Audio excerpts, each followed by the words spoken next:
Good afternoon, and welcome to our forum on strategic budgeting at Auburn University. I'm pleased to have you here. We're going to, there'll be 3 steps in this process. I'm going to give some introductory comments. Andrew Law from the Huron Consulting Group will then give a short presentation, and then we're going to turn it over to our panel of experts. They're going to make individual comments, and then we've allowed a significant amount of time for questions and comments from the audience. I'm pleased to see so many of you. I was just told we set a record for an open forum, so that's a good thing. But it's important that you're here as we continue this dialogue on how to better understand budgeting, make Auburn University's budgeting process transparent, and find ways to maximize our resources. You may remember in the strategic planning process that maximizing our resources was one of our top 5 strategic priorities for the university. Since launching this initiative last year, we have directly involved and engaged over 100 faculty, staff, and administrators. Many of you have participated previously in previous open forums, and you may have heard a presentation on strategic budgeting at one of the Senate meetings last fall. So I appreciate your participation then and today. As I've stated before, your involvement is integral to the success of this process. I know many of you have concerns about how this might affect you, your college, and your unit. Before we transition into a panel discussion, I want to clearly state that our goal is to enhance our budget process to strengthen our programs. However, in doing so, we will not compromise our institution's mission. Instead, we will increase efficiency of our units and identify more resources for faculty and staff. So how did we get here today? What has brought us together? For those of you that don't know, Executive Vice President Don Large and I made a decision about a year ago that Auburn University needed to have a better budget model, a better process to allocate our resources. Many have asked, why does Auburn University need a new budget model at this point in time? There are many reasons, but to help answer that question, I'd like to briefly reflect on some of my experiences at Auburn University. During the mid-'80s, as a new faculty member, I observed that support for programs and new initiatives was heavily dependent on state funding. Of course, faculty were hustling for federal dollars for research and private dollars from foundations, etc. Concerns about enrollment, tuition, cost of attendance, student debt appeared to be minor considerations, were rarely discussed among faculty, and were not commonplace in the popular press, which is not the case today. You don't have to look very far in any given week to find an article about the increasing cost of higher education. Funds at that time were allocated primarily on incremental change in a historically based budget model.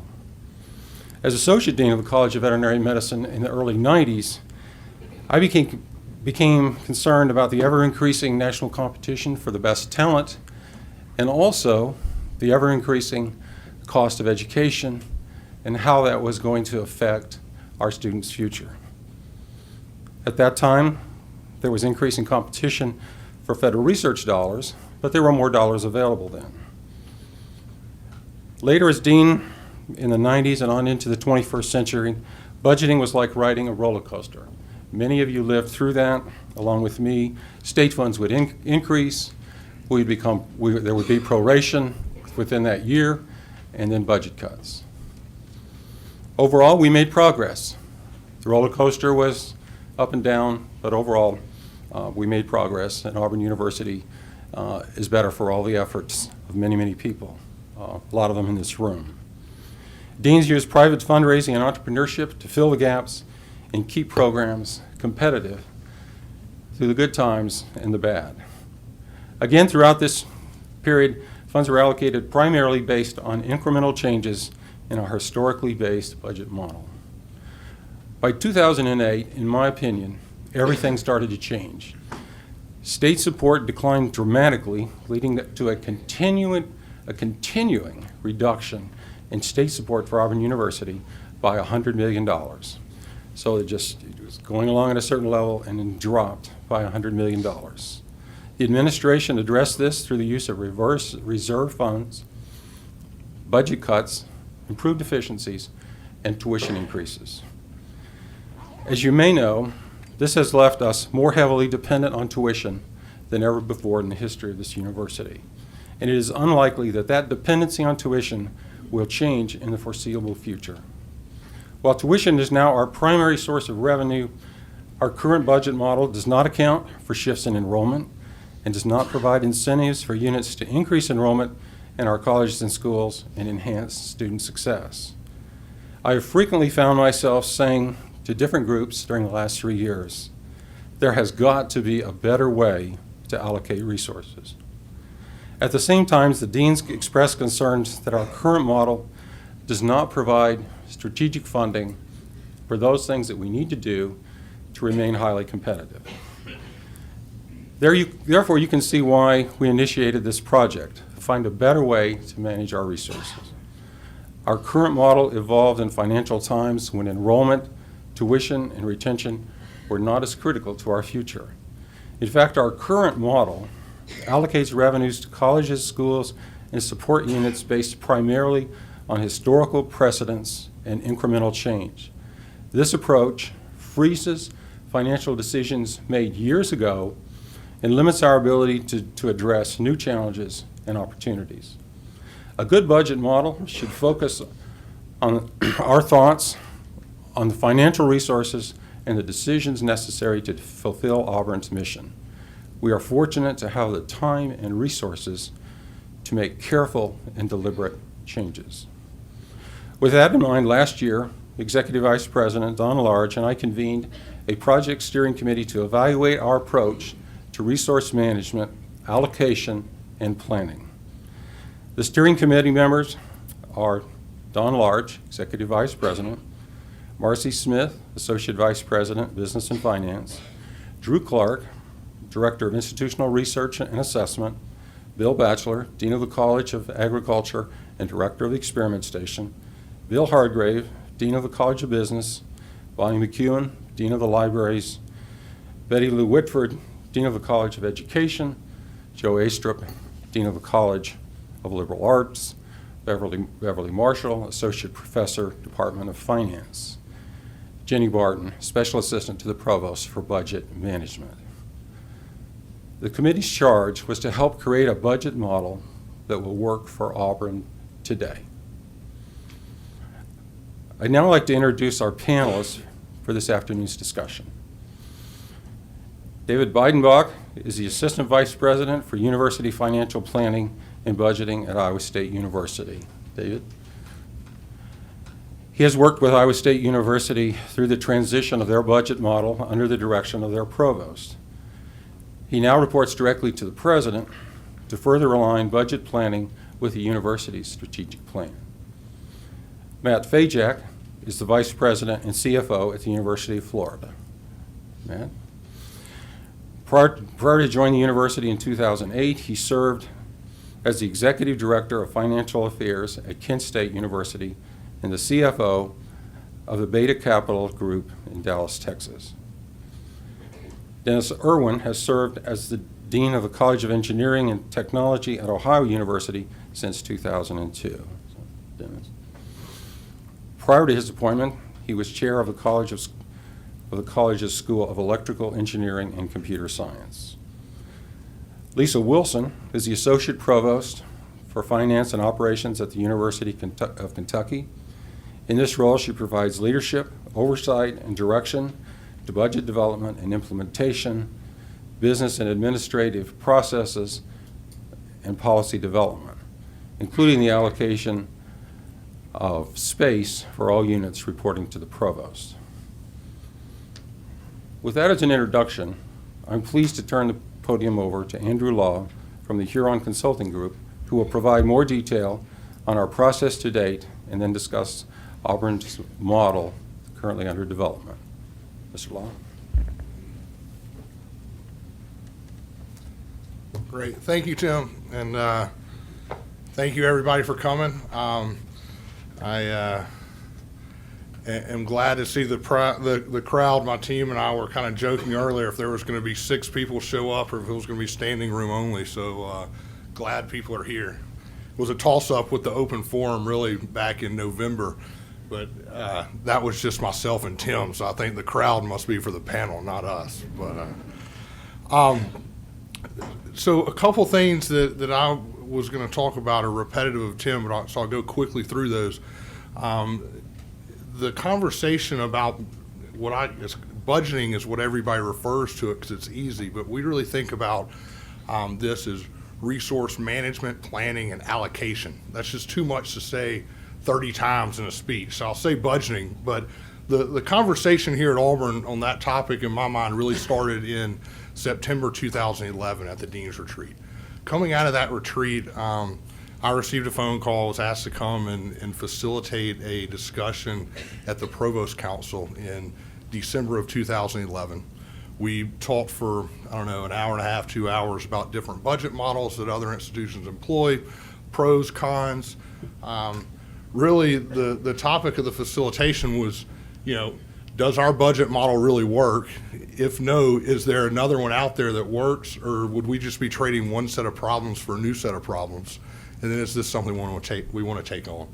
So we talked about that, this 2 years ago. There was a little bit of lull there for a few months, and then the strategic initiative planning began that I think all of you are aware of, and many of you probably participated in. That really reinvigorated the conversations through 2012, leading to the strategic planning goal that Tim spoke of. I think it was initiative number 5. It said, focusing resources on institutional mission and priorities. And so that came out, I think, towards the beginning of 2013, but really the work, the staff, the time, the faculty who participated in that initiative was really all throughout the calendar year 2012.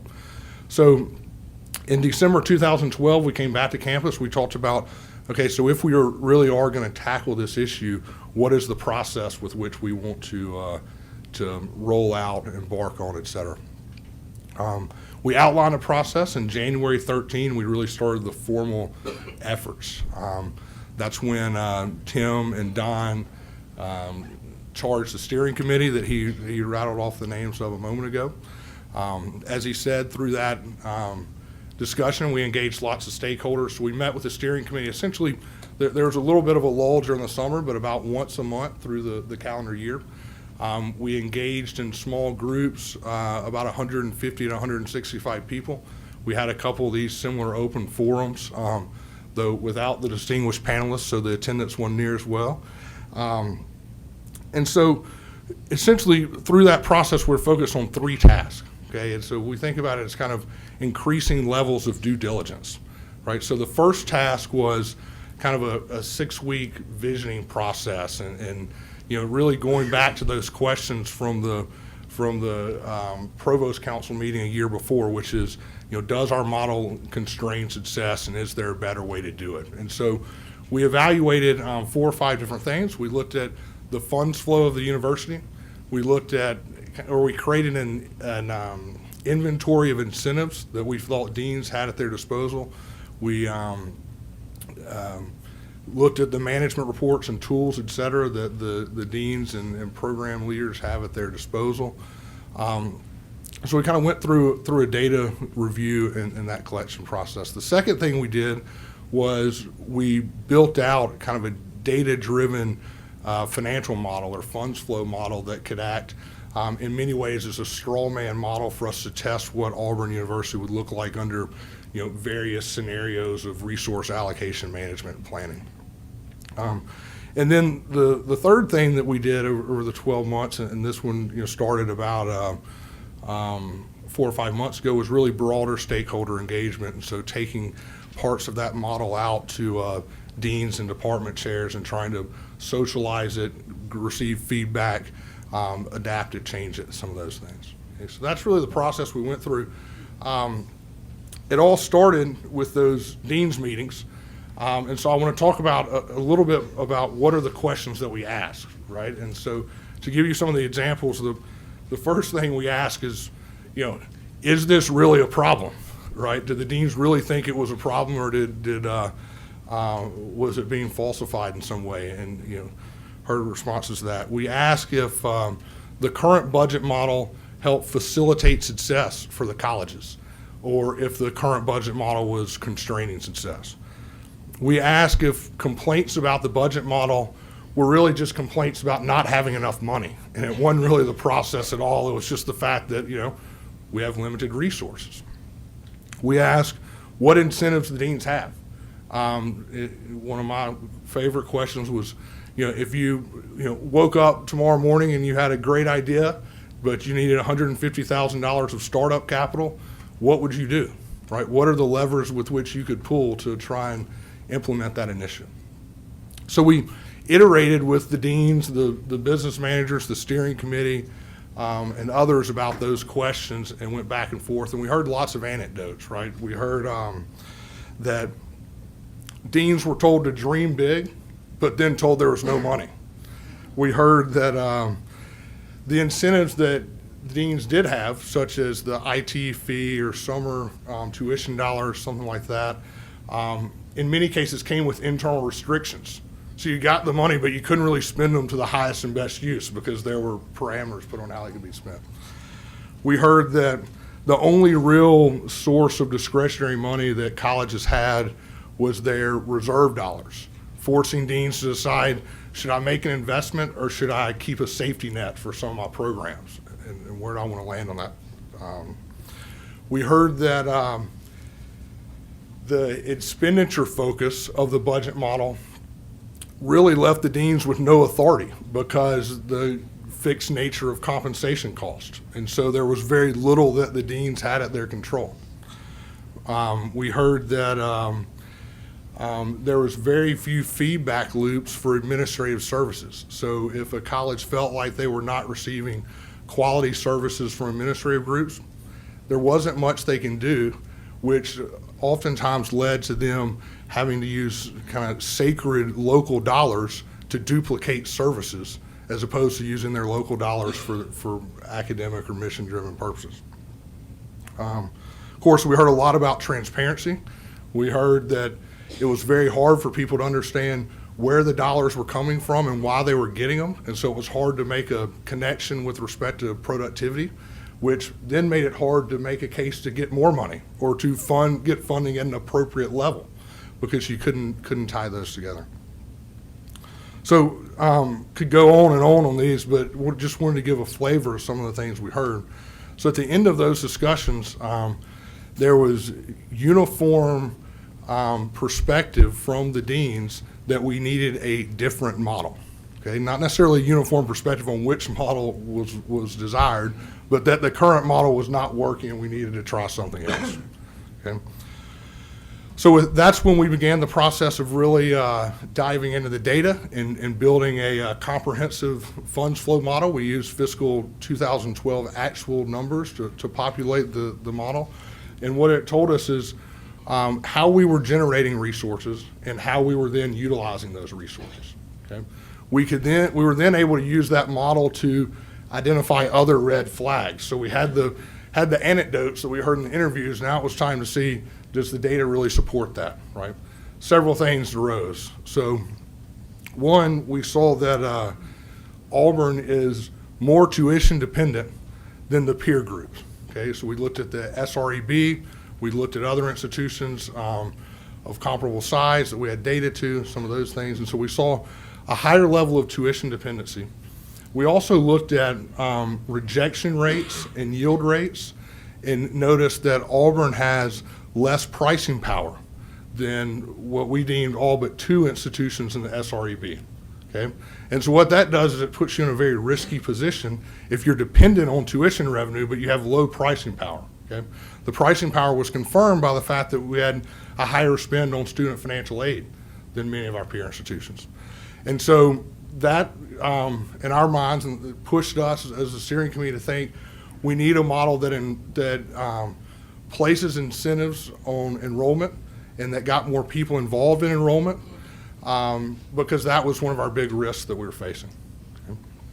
The second thing is that the model allowed us for one of the first times to connect revenues and costs at program levels, and so we could understand kind of sustainability of the university. And so that data showed us a couple of things. So it showed us that many of our high-cost areas were experiencing the fastest enrollment growth. And two of our largest areas, which were also low cost, were contracting. And so as a university, that's a pretty difficult place to be in, right? And so that told us that we needed a model that created more transparency such that we could monitor and measure and keep up with some of those things. And so we needed something that kind of connected revenues and costs. A third thing that it told us is that with respect to research productivity, we were below where we wanted to be in a number of areas, but we were also investing less in research infrastructure and support than many of our peer institutions that we looked at. And so that led the steering committee to question, how are we incentivizing research?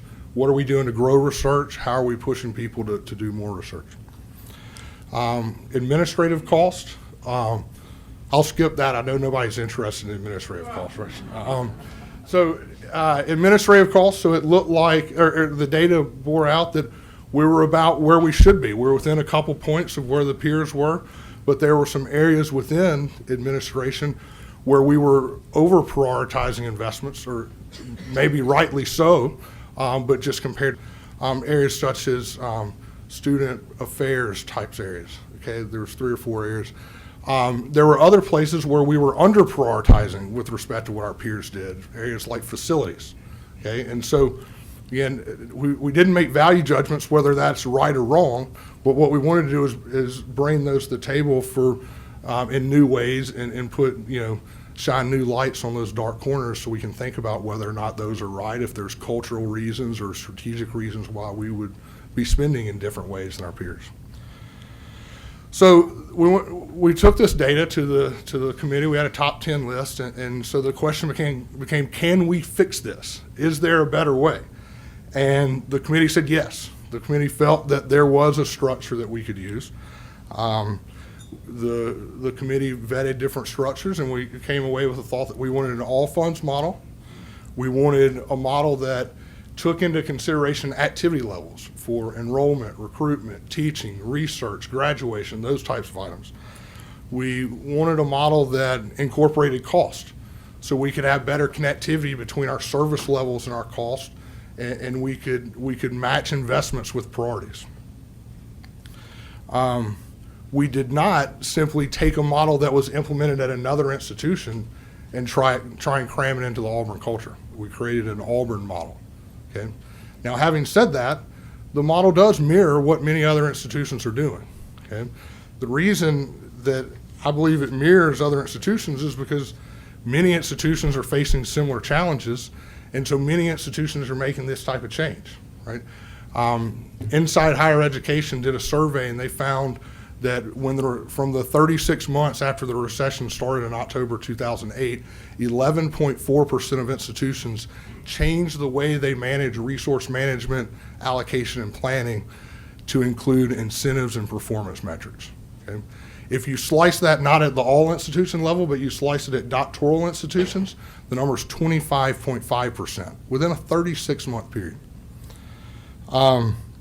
That's why when you look at higher ed publications, you see articles about incentive-based budgeting and resource allocation, right? In recent, I've seen articles recently, I just made a quick note, University of Arizona, Cornell, UC Davis, University of Virginia. There's also lots of peer institutions for Auburn that are implementing this type of model. Within the SEC, we've got Florida and Kentucky represented here. Missouri, South Carolina, and Vanderbilt also use incentive-based models. If you pick not the conference but land grants as the peer institution, the story's the same. So we've got Iowa State here, we've got Florida here. We've also, I mentioned Arizona, Cornell, and UC Davis. In addition to those, Illinois, Minnesota, Delaware, many of these institutions that have similar missions, cultures, and strategies as Auburn employ this type of model.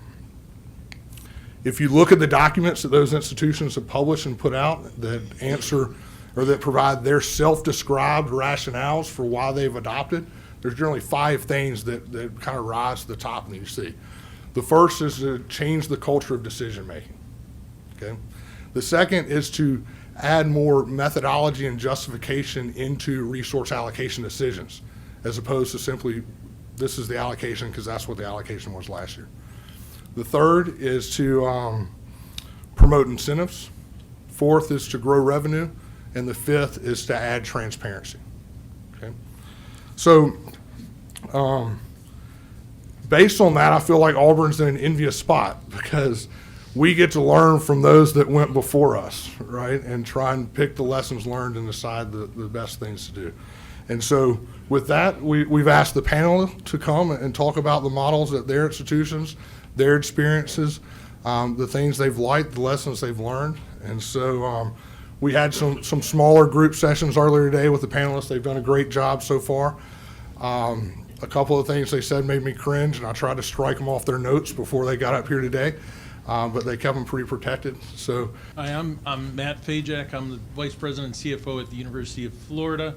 I've been at Florida since January of 2008, and first thing I did was go around and talk to all the deans and committees and some chairs and a number of people, and to a person, they all hated the incremental budgeting model we had. A lot of the things that have been mentioned so far, we had all the problems, the transparency, not understanding why they got the amount of money they did, what the costs were. They thought administration was bloated, all of those same issues.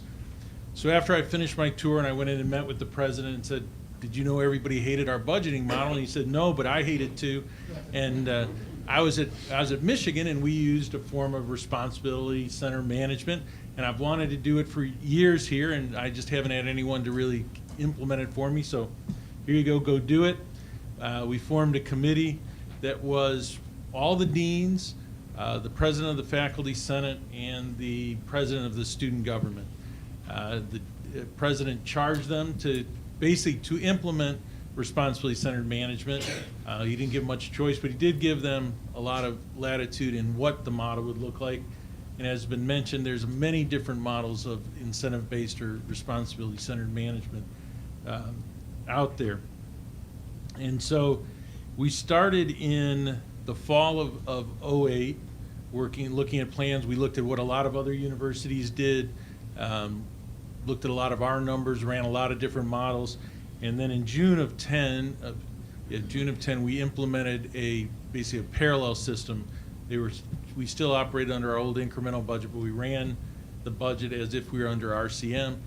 And we spent a lot of time working with deans and committees and the faculty senate and staff groups, especially the financial officers in all the colleges, and walked them through every assumption that we had, every calculation that we had. We put together a number of training courses, a couple of online courses, and walked them through all that. And through that process, we changed a number of our assumptions, a number of our policies to improve the model. So we ended up implementing what I think is kind of a traditional RCM model with a couple of twists. It is an all funds budget, so all of our funds run through the RCM model. The biggest twist we did is we allocate tuition and state appropriations. We put in the same bucket. We allocate it based on student credit hours, a portion based on how many you teach, and a portion based on how many majors, how many enrollment in the college there are. But then we weight them. We went and looked at a number of years back of what the historical cost of delivery is, the historical cost of instruction, and created a table. And the table is huge. It's 16 colleges down the left side, and across the top there are undergraduate lower level, undergraduate upper level, grad 1 being master's, grad 2 PhD, and grad 3 which is clinical. And each one of those boxes, those 80 boxes, had a weighting in it. And they ranged from, on the low side was business lower level, had a weighting of 1. The College of Medicine clinical was 23. Ag master's level was a 14 weighting. So the engineering, I think upper undergraduate engineering was 11. So they were all over the place. And I think it was, intellectually, I think it was a very good exercise, and it's a good methodology, but it is still very hard for the deans to understand, and I'll go into some of that in a little while. We do allocate the revenues, like I said, we allocate 70% based on how many SCHs a college teaches, 30% goes to how many majors you have in your college. We also then, we allocate all of the state revenues, all of the tuition to the colleges, and so then we had to figure out a way to pay administration and overhead. So we tax the colleges and the auxiliaries, and every unit on the campus, the practice plan, the experiment stations and the extension offices are all taxed to pay for the overheads. We have 6 cost pools. We have the general administrative pool, which we allocate cost to based on expenditures. The IT cost pool, which we allocate those expenditures again on expenditures. We have facilities, which we have 4 different classes of facilities, lab being the high end and office being the low end. We allocate that on the square footage. We have the student services, which is allocated on a head count basis. Undergraduate having the highest weighting and professional students having the lowest weighting. We allocate library cost on a weighted head count basis also. It actually goes the opposite way. Undergraduates are the lowest weighting. Graduate students are higher, PhD are higher. And then actually our highest weighting is tenure track faculty. We count all those weightings up and allocate costs based on that. Our goal when we started down this path, and I think we've achieved most of our goals through this, was we want to incentivize. University of Florida has a cap on undergraduate enrollment, but so the only way they can grow credit hours is by getting students to take more credit hours. So that's one of our goals that we've seen an increase in. We do have capacity at the graduate level, and we continue to try to increase our graduate programs to help increase our research. And that's where the weightings are skewed toward graduate programs. The graduate programs have a much higher weighting. The average for undergraduate is probably 4 or 5, and graduate programs are 12 to 15. So you get a lot more money for having a graduate student than an undergraduate student. Let's see, and and then we wanted to incentivize entrepreneurialism. In the past, when people did things such as an executive MBA, or we did an online PharmD program where we don't take any state revenues, we charge market rates, and they were very successful programs. And in the tech bubble burst in 2000, 2001, our provost went in and took money from those 2 colleges to allocate to other places. So people stopped taking risk because of that.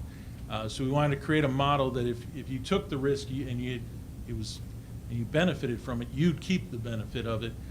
So our model allocates appropriations and tuition based on the model, totally separate from your entrepreneurial activities. Your entrepreneurial activities, you get all of your revenues no matter what else happens on the other side.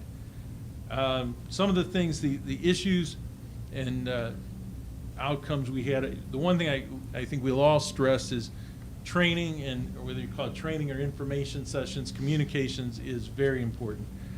We had 3 years of budget cuts once we implemented RCM, and many people on the campus, despite all the communications we did, still didn't understand if it was the RCM budget that hurt them or if it was the state budget cuts that hurt them, and many people blamed it on the RCM model. So the more training you can do, the more information sessions and education is great. Get out there and talk to people about what it is and encourage them to go.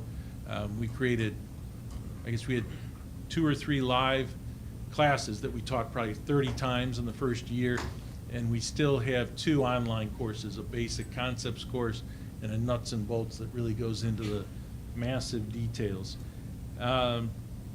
Because of the weighting system, you'll hear a lot of these guys talk about subvention. We tried to avoid subvention by using the weighting systems. And even though we did that, our dean of the College of Business kind of went into the weightings and recalculated everything and came up with the implicit subvention and then passed it out to everybody. So even though we tried to avoid the bad connotation that some people have with subvention, it didn't work as well as I was hoping. what are the things? We don't have a lot of incentives for research. We're looking at changing the model and going away from the weighting model because it's just so complex that nobody can figure it out. So if you decide to go with the weighted model, make it less than an 80-cell matrix. Much easier to figure out. We're looking at going to a tuition-based model.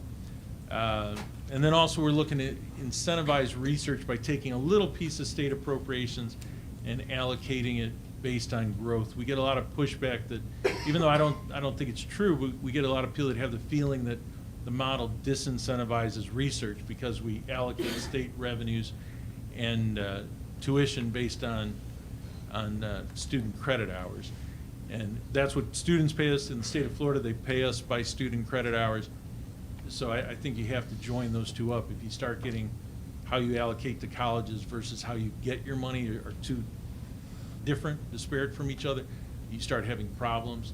But I think we will take a small piece going forward and allocate it to growth in research by college. So what else? I think it's a pretty, everybody else gone with theirs. Hi, my name is Dave Biedenbach. I'm from Iowa State University, Assistant Vice President for Financial Planning and Budgets. I came to the university about 7.5 years ago. Primary purpose is to implement the model. Prior to that, there was a series of conversations that were going on with administrators and deans dating back to early 2005. The president of the university at the time, Gregory Joffrey, was, well, I should back up even more. We were experiencing both state cuts in the early 2000s, and we were also seeing a decrease in enrollment for the 3 years prior to us even having conversations about that. So the president said, we got to do something about this. He said, most likely we're not going to continue to see the state support that we've had in the past. So we got to come up with some kind of a model to incentivize people to generate the resources we have to support the mission of the institution. So in early 2005, he put together a small committee to start gathering initial input from campus stakeholders, particularly the deans and our vice presidents. We actually did have a workshop that we had people come down and talk about whether or not this is good for the institution, something similar that a lot of these institutions are already doing. It was decided by the president at that time, let's get a committee together to start throwing out some alternative models that people can respond to. So there was another committee that was put together to do that. There was 3 alternative models that were put together. It took about 6 or 7 months. There was a series again of sessions with stakeholders to respond to those alternative models. In July of 2006, the president said, this is the one we're going to go with, and I'll explain here in just a second what that was. But then he also said we need to have people beyond just the deans and senior vice president administrative level respond to this. So we went through about a 6-month campaign of, again, just like what everybody's been talking about, of sitting down with all kinds of stakeholder groups, department chairs, our faculty senate, our professional and scientific council, students. A lot of people kind of sometimes don't get engaged with students on budget-related issues with the university, but we found that we wanted to make sure that they were bought into the process. So we went through that in January of 2007.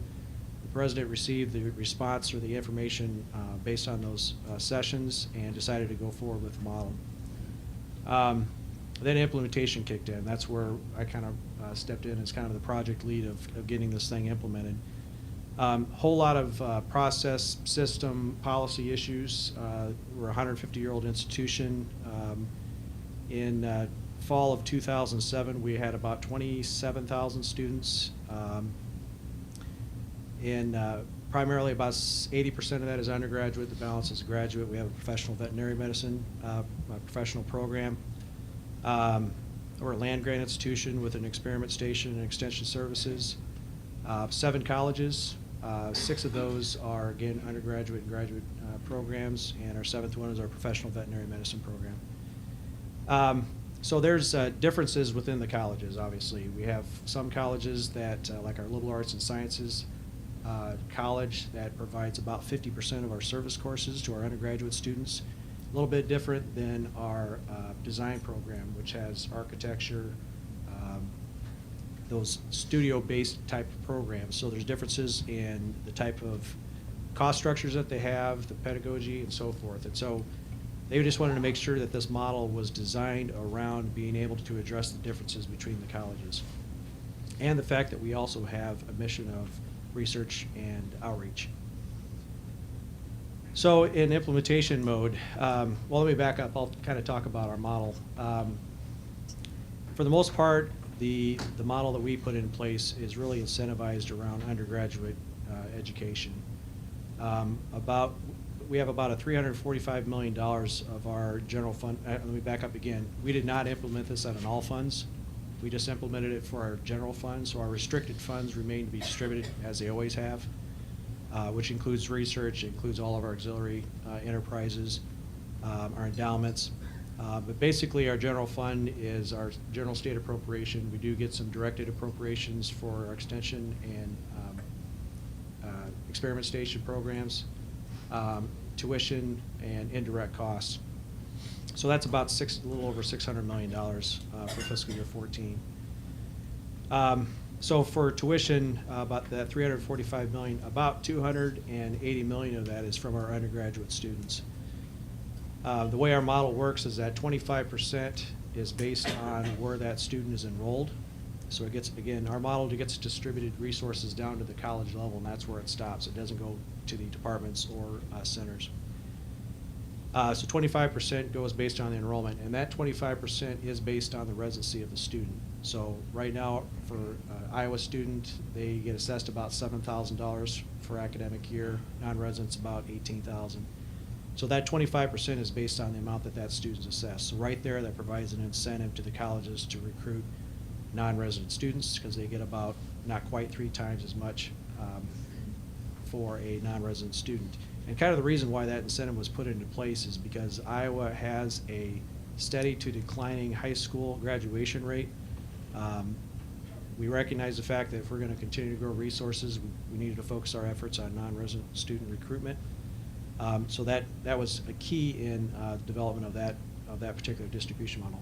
75% of the undergraduate tuition goes into what we call just the student credit hour pool, and that's distributed proportionally based on the number of credit hours that each college teaches. So, like I said, our College of Liberal Arts and Sciences teaches about 50% of our student credit hours, undergraduate student credit hours, so they receive about 50% of that pot. For our, we do take a certain percentage off the top, I guess if you want to call it set aside or tax, to fund our undergraduate financial aid. So we have a central finance budget. It's right around $70 million that we use to provide both need-based and merit-based scholarships to undergraduate students. That's managed centrally, but again, that's taken right off the top from undergraduate tuition. For graduate tuition, 100% of the tuition that's assessed to the student, again, the residency, there is a difference between resident and non-resident students. 100% of that goes to the college. There's a recognition early on that there are service courses that are offered between colleges, particularly in our liberal arts and sciences college provides a lot of our stat courses. A lot of graduate students take our statistics courses. So there is a revenue transfer that happens between colleges. So if there's a engineering student that's taken a stat class, which again is administered through our liberal arts and sciences college, there's a revenue transfer that happens. Primarily, the student credit hours are taught within the colleges where those students are enrolled. So there's not a lot of dollars. I think it's right around $200,000 to $300,000 of money that's being transferred between the colleges. So, but there was, again, that recognition that we didn't want to provide a disincentive for people to provide service courses to other colleges. Our professional program or professional tuition is basically the same thing as our graduate tuition. Indirect cost recovery, right around $30 million. We generate about $30 million of indirect cost recovery. Well, I'll break down the percentages. We wanted to put an incentive for people to administer the grants. So 10% of that IDC goes to the department, goes to the college of the department that administers a grant. 15% goes directly to the principal investigators. That's a long-standing incentive that we've had in place, and we didn't want to touch it. Faculty would string us up if we touched that. We have 10% that goes to fund interdisciplinary research. And again, I know some of these the issues that come up when putting a model in place like this is the collegiality, interdisciplinary issues that are out there. So we wanted to provide some incentive to promote interdisciplinary research. So that 10% is used to fund that, among others. 45% is where the PI's home college is.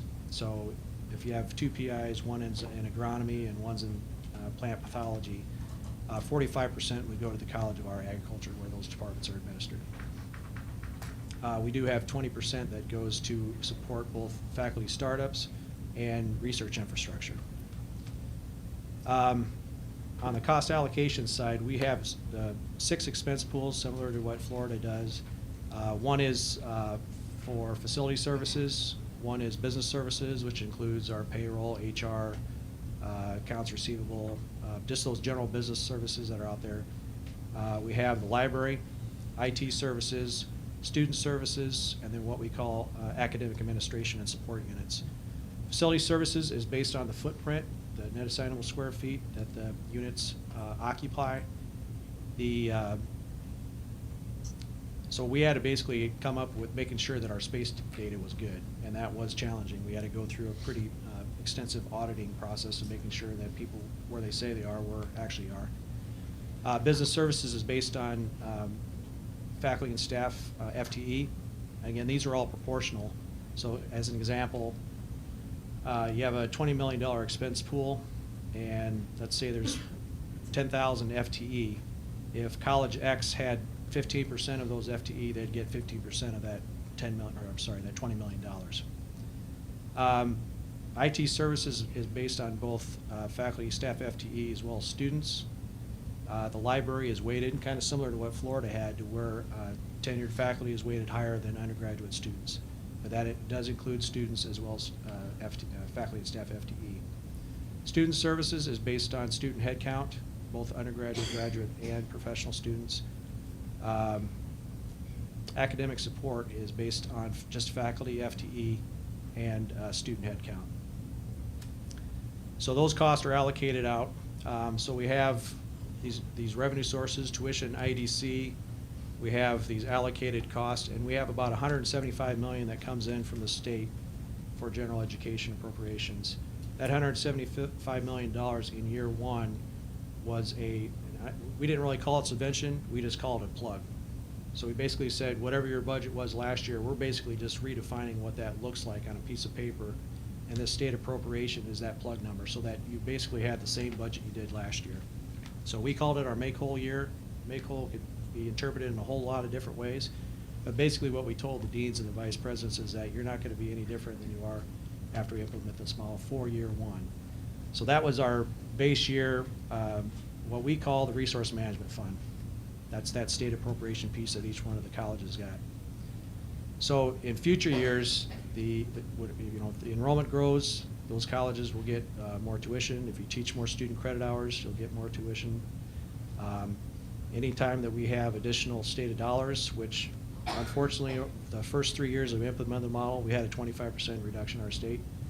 So we had to come up with mechanisms for attributing those cuts across the colleges. The fact that the model was new, the provost at the time had some very high standards as far as stability. So for the first 3 years, the way of attributing those state cuts to the colleges did not vary a whole lot because, again, stability was such a valuable attribute. We also wanted to make sure that people had the opportunity to engage in the budgeting process. There was a lot of time spent putting together what we call budget advisory committees, particularly providing advice to administrators of those central administrative services. So again, saying we got this major overhead out there, we want to give people the opportunity to engage and say, why is it costing this much, or why aren't you providing this level of service? So we had 6 advisory committees for each one of those administrative areas, as well as a university level advisory structure. The university level provided advice to the provost, which at the time the provost had the budget responsibility for the university. That was handed down to her at the time in 2007 when she came on board. But each one of these budget advisory committees had representation from each one of the colleges, particularly faculty, from Faculty Senate, Professional and Scientific Council. We had student representation. But these committees range anywhere from 22 to 35 people. So we had issues with finding the people that wanted to serve on these committees, getting these people acclimated into what these services are, what it costs to provide these services, to be able to even provide advice. And so lessons learned there was that we needed probably a different mechanism for engaging people on setting priorities and determining how to invest resources. So we went through a 5-year review. Well, let me back up. One thing that was said early on was, we're going to put this model in place and we're not going to touch it for 5 years because we just want to make this thing work and see what kind of issues that we have. If there's some big issues that come up, obviously we would address them, but we just want to let this thing run. But there was a commitment made early on that within 5 years, or during the 5th year of that implementation, we would do a formal review where we engage the campus to find out how it's impacted your operations. And so we just went through that about 18 months ago. And for the most part, the revenue distribution model that we put in place seemed to be working. And I'll give you some examples of some of the outcomes of that. There was still some issues with people understanding the whole cost allocation methodology. Again, back to the learning, teaching, education. People aren't cost accountants, so you just got to make sure that they understand the levers that they have when they're making decisions. But for the most part, the advisory committee structure we're saying was not very effective. This is coming from, again, not just from administrators, but from our faculty senate. They felt that this wasn't a good mechanism to engage in the process. So we did some modifications to that. It really came down to being able to provide opportunities for people to engage in smaller focus groups. So, for example, we have environmental health and safety, for example, that provides services across the campus. They sit down with people that are directly involved with those activities and engage in conversations about their level of services, and then that gets passed up to the vice president of reports. The business services, it's really the associate deans that are sitting down because they understand, they're the ones that actually control the money for each one of the colleges, so they have a better understanding about what they can afford and what they can't afford. So those changes kind of happened in a nutshell. It's yet to see whether or not that's really the right mechanism for engaging campus on those. What else? I guess I would say that we did also go through a shadow year. We weren't intending to do that.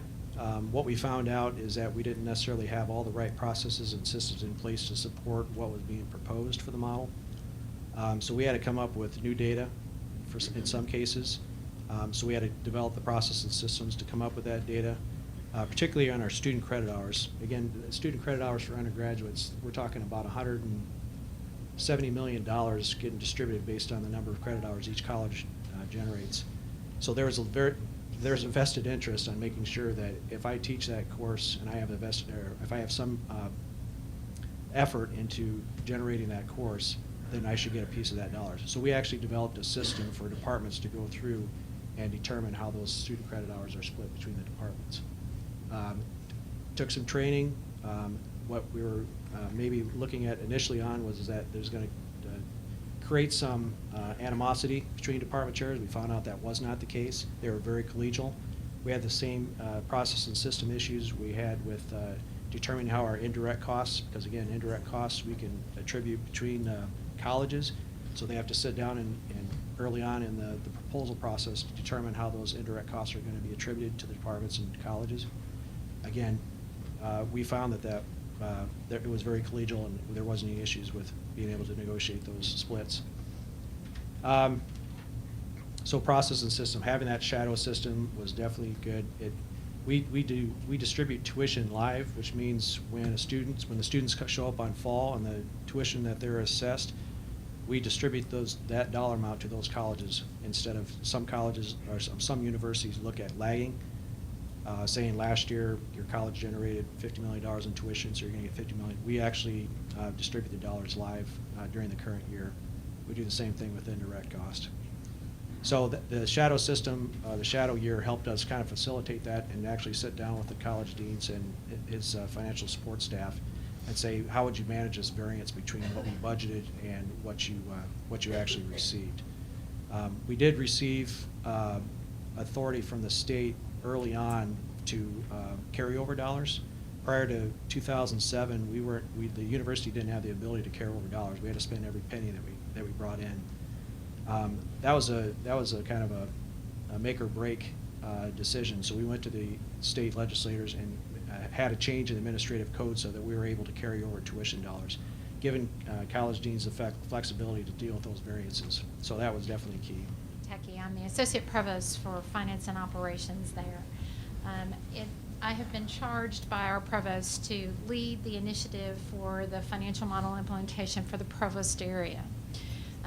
It's probably important for me to give you just a few little stats about the University of Kentucky so that you can understand the breadth of the operation that we're talking about. But the University of Kentucky is a public land grant research university. We have about 29,000 students, 21,000 are undergraduates, 7,000 are graduate students, 1,000 are professional students. We award about 5,800 degrees each year. We employ 12,000 people, and we have an operating budget of about $2.7 billion. 36.7% of that budget comes from our healthcare system, 10.5% comes from state appropriations, and about 14% comes from tuition. We have 16 colleges and 2 multidisciplinary schools. Our campus is undergoing a strategic, significant construction overhaul. We are redeveloping entirely our housing for our students, and we are adding a new academic science building. In 2011, we recruited a new president to the University of Kentucky.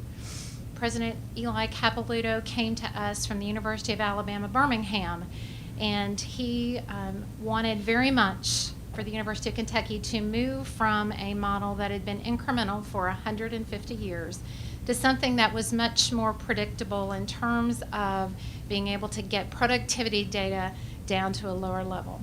So along with 5 other committees, he appointed a financial review committee, which was asked to look at various models that the university could embark upon that would give us a better handle on our resources. At that same time, our provost, who was appointed at that time, left us. We had an interim appointed provost in that role. Our EVPFA retired. So we had some significant leadership turmoil that happened during that time as well. The evaluation committee that met was one that was very broad-based. We had representation from across the institution, including both faculty, staff, and senior leadership. That committee recommended through our work with Huron Consulting that we should move to something that was more responsibility-centered type budgeting, not a full-blown, but more of a hybrid model. That committee recommended that to President Capilouto, and he asked that we embark on that effort. So we continued on with the financial committee that had been appointed, and we appointed additional individuals which represented folks from the Faculty Senate and from our Staff Senate as well. So again, we expanded participation. That committee met for over a year, and we finally settled on some formulas that we could then distribute. I will say, of my colleagues up here, the University of Kentucky is the new kid on the block when it comes to this implementation. We're only 4 to 5 months ahead of Auburn. So, you know, if anybody can relate to where you are, I think it's me.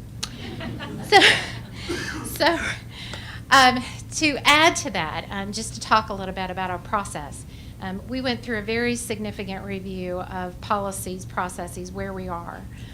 We looked at data from 10-11, we looked at data at 11-12, and what we discovered is that when you're in an incremental model, it doesn't necessarily matter where things post in the system.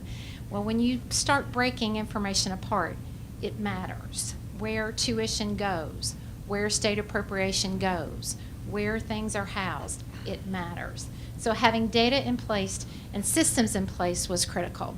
So we took a significant amount of time scrubbing data in 11-12. We scrubbed it down to a general ledger level. It was a significant undertaking. Once we concluded that, and once we finally settled on formulas, we released data to our colleges just this past October. So those formulas that were rolled out, let me just talk about that just a little bit. But before I talk about those formulas, let me talk a little bit about why it was so important for us to proceed on the financial model. Not just because President Capilouto thought it was a great idea, but the state of Kentucky was also in the process of declining appropriations. Okay, so like many other states across the United States, Kentucky was in a very serious situation, and post-secondary education was suffering from that, just like all the other parts of our public education system. So we knew state appropriations were declining. We knew that we could not continue to put things on the backs of our students. Affordability is a big issue in Kentucky, and it is a big issue for our legislators. So knowing all of those things and knowing that we did not have our resources aligned where the accountability was, our deans could not move the needle on enrollments without understanding where the tuition flows. So it was really important that we start aligning resources. So we call our model the values-based financial model because we based it on 5 very important factors. One is accountability. We had to be accountable not only to ourselves, but also, and to one another, but also to the constituents of the state. Quality and excellence. We wanted to make sure that the programs that we were offering at the University of Kentucky were of the quality that would be appropriate for us to do, and that everything we do was with excellence. We want to make sure that our resources followed that.